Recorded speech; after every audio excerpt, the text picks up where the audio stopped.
Hola, ¿cómo están todas y todos estudiantes de primero medio? Sean bienvenidas, bienvenidos a esta que vendría a ser la clase 14 de primero medio. ¿Ya? Entonces, primero para comenzar, el objetivo de la clase sigue siendo desarrollar productos notables de manera concreta, pictórica y simbólica. Y las actividades, primero recordemos que la clase anterior se realizó en la página 76 y el día de hoy lo que tienen que realizar son las páginas 73 y 75. Entonces, para comenzar, lo primero que tenemos que hacer es recordar lo siguiente. Primero habíamos visto los productos notables, ¿no es cierto? Entonces, primero recordamos qué son los productos notables. Bueno, como dice acá, los productos notables son multiplicaciones que presentan regularidades y que permiten un cálculo sin tener que multiplicar término a término, ¿ya? Como nosotros habíamos visto algunos ejemplos, ¿ya? Ahí los vamos a ver un poco más adelante en la presentación, ¿ya? Luego, lo otro que tenemos que recordar, que es importante también, es la factorización. ¿Qué es la factorizar? ¿En qué consiste la factorización? En descomponer, una descomposición como dice ahí, en factores de una expresión algebraica, que puede ser un número, una suma, una resta, un polinomio, etc. Como en forma de producto. Entonces la idea de la factorización es transformar una expresión algebraica en un producto de valores, ¿ya? En una multiplicación. Entonces acá tenemos un ejemplo.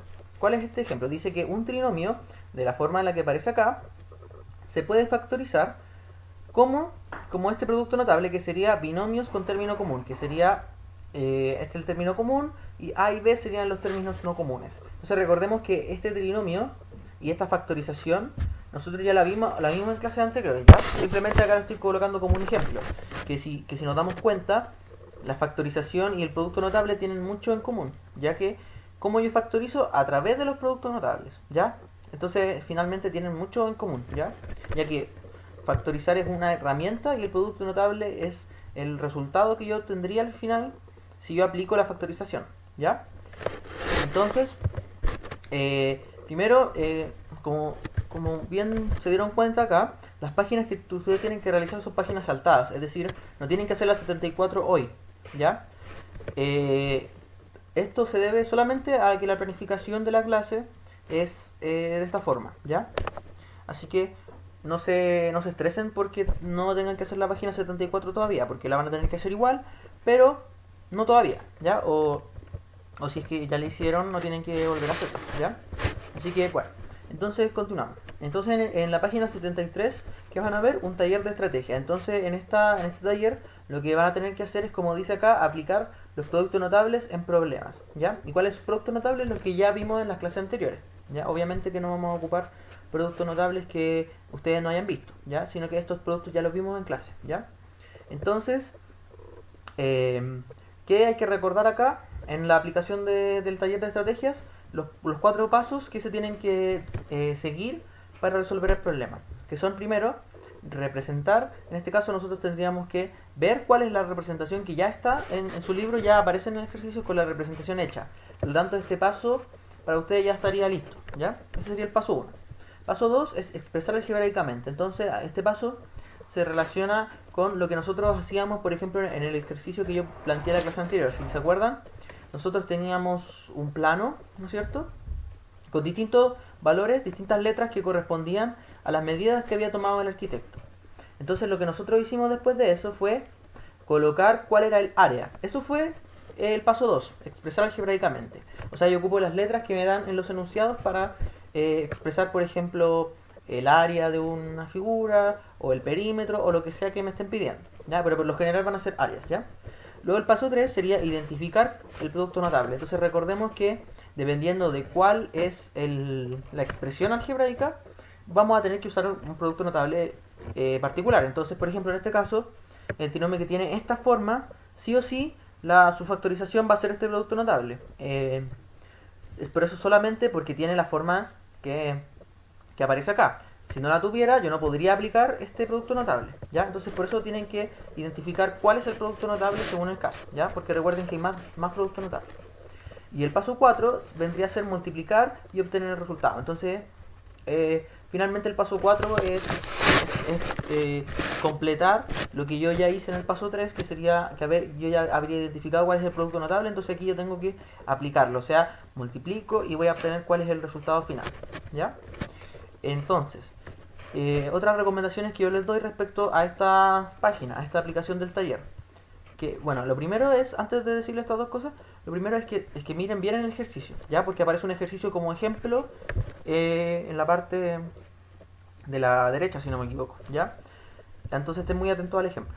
¿Y cuáles son las otras recomendaciones? Como dice acá, en problemas de superficies, o sea, áreas de figuras, utilizamos por lo general el área de un rectángulo. ¿Cómo se calculaba? Como la base por la altura.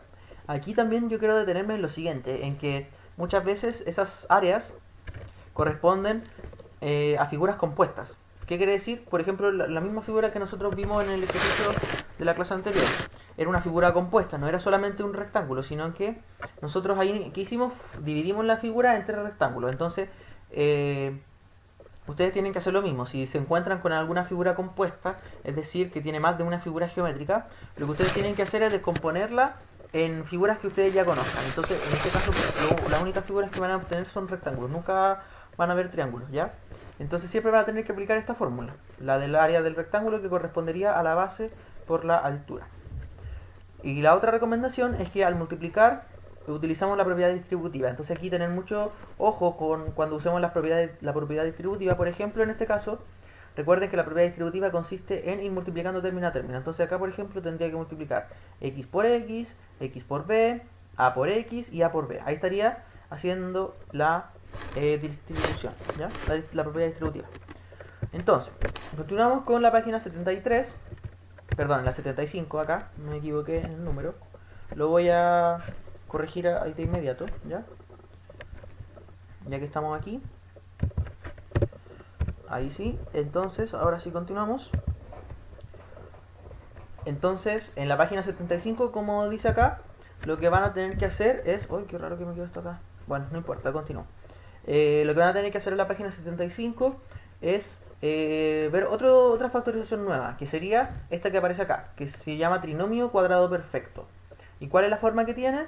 Un término cualquiera está al cuadrado, luego más o menos, 2 veces el primer término por el segundo, y luego más el segundo término al cuadrado. Entonces, si ustedes recuerdan, esta fórmula que aparece acá, esta forma, nosotros ya la vimos, ¿no es cierto? ¿Y a qué producto notable correspondía? Al cuadrado de binomio, ¿no es cierto? Entonces acá, como dice, justamente, este desarrollo de este trinomio cuadrado perfecto corresponde al desarrollo de un cuadrado de binomio. Entonces, recuerden que nosotros teníamos dos casos.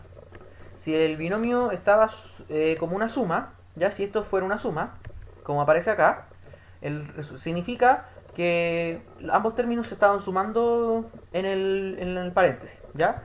Recuerden que acá, ¿qué significa esto? Que yo la suma la estoy multiplicando por sí mismo, ¿cuántas veces? 2 veces, ¿ya? Entonces, continuamos. Si el binomio es resta, es decir, que el primer signo que aparece es una resta, significa que dentro del paréntesis también había una resta. Entonces, para terminar, vamos a ver un pequeño ejemplo. Vamos a factorizar este término.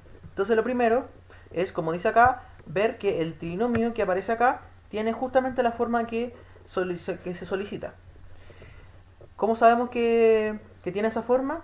Tenemos que ir siempre viendo los 3 términos, ¿ya? Entonces primero tenemos que ver que el primer término tenga que ser un cuadrado, o sea que sea algo que esté al cuadrado. Entonces acá nos damos cuenta de que sí, efectivamente es algo al cuadrado. ¿Por qué? Porque yo el 4 lo puedo expresar como 2 por 2, ¿no es cierto? El 9 yo lo puedo expresar, perdón, sí, el 9 yo lo puedo expresar como 3 por 3. El x elevado a 10 yo lo puedo expresar como x elevado a 5 y todo eso elevado a 2. Recuerden que ahí aplico propiedad de las potencias. Potencia de una potencia multiplico las bases. Entonces me va a quedar 5, perdón, los exponentes, perdón. Me va a quedar 5 por 2 y eso va a ser 10, x elevado a 10. Por lo tanto, aquí yo ya me di cuenta que este primer término yo lo puedo expresar como dos términos multiplicándose por sí mismos. O sea, en este caso acá, el 2 tercios de x a la quinta, si yo lo multiplico por sí mismo, por 2 tercios de x a la quinta, me va a dar esto. Me va a dar 4 novenos de x elevado a 10. Por lo tanto, ahí yo ya primero tengo la primera parte. Yo sé que el primer término al cuadrado está. Luego, ahí check. Luego vamos a ver el último término, que también debería ser un cuadrado. Entonces el 1, recordemos que 1 al cuadrado es 1 por 1 y eso es 1. Por lo tanto, esto ya está al cuadrado. Por lo tanto, ya estaríamos casi listos. Entonces ahora aquí vendría a ver el segundo término. Entonces el segundo término debería ser igual a la multiplicación 2 por el primer término y por el segundo. Entonces vamos a ver. En este caso, ¿qué deberíamos tener? Según A y B, deberíamos tener 2 por este término y por este término. Entonces primero, 2 por 1 va a ser 2. Y luego 2 por este término va a ser 2. El 2 lo multiplico con el 2 y me va a quedar 4. 4 tercios y el x a la quinta se va a mantener. Y que es justamente lo que aparece acá. ¿Ya? Entonces estaría correcto. Entonces significa que ahí comprobamos que tiene la forma. Entonces finalmente ya podemos colocar el resultado, ¿no es cierto? Que sería colocar los dos términos, el 2 tercios de x a la quinta, que ya lo habíamos descubierto, que era el término A, en este caso, ¿ya? Luego colocamos el término que correspondería con la B, que habíamos dicho que era 1, ¿por qué? Porque 1 al cuadrado es 1. Luego tenemos que ver cuál es el signo, en este caso ya como el primer término que aparece acá es, o sea, el primer signo que aparece acá es un signo negativo y el segundo positivo, significa que acá dentro del paréntesis debiese haber una recta. Y luego colocamos el paréntesis y el cuadrado, significa que toda esta expresión está elevada al cuadrado y nos va a dar al final este resultado. Entonces, finalmente, si ustedes quieren comprobar que este resultado está bien, lo que tendrían que hacer, y que yo recomiendo que hagan en el caso de que tengan dudas y que duden si es que el resultado que ustedes colocaron está correcto, compruebo. Entonces, ¿qué voy a hacer? Hago el paso inverso. Entonces debería multiplicar yo aplicando la propiedad distributiva, ¿no es cierto? Tendría que colocar el otro paréntesis, saco el cuadrado, coloco el otro paréntesis con el mismo término que sería 2 tercios de x a la quinta menos 1, ¿no es cierto? Ya que está al cuadrado. Lo coloco al lado, saco los cuadrados y después multiplico, voy multiplicando. 2 tercios de x a la quinta por 2 tercios de x a la quinta, luego 2 tercios de x a la quinta por 1 y así sucesivamente, ¿ya? Y si lo hacen, el resultado debiese darles esto que está acá. Y efectivamente da eso, ¿ya? Así que, bueno, ahí ahora terminaríamos la clase. Así que bueno, muchas gracias, que estén muy bien y nos vemos la siguiente clase. Bueno, y para terminar también les quería comentar que este pájaro que ustedes ven acá es una ave del paraíso, ¿ya? Es una especie de aves, son varias especies en realidad, varias como subespecies que, que son muy bellas, y que algunas de ellas le bailan, el macho le baila a la hembra, ¿ya? Y esos bailes son muy interesantes. De hecho, en Netflix, si no me equivoco, hay un documental sobre eso. Así que eso, chiquillos, que estén muy bien y nos vemos en la siguiente clase.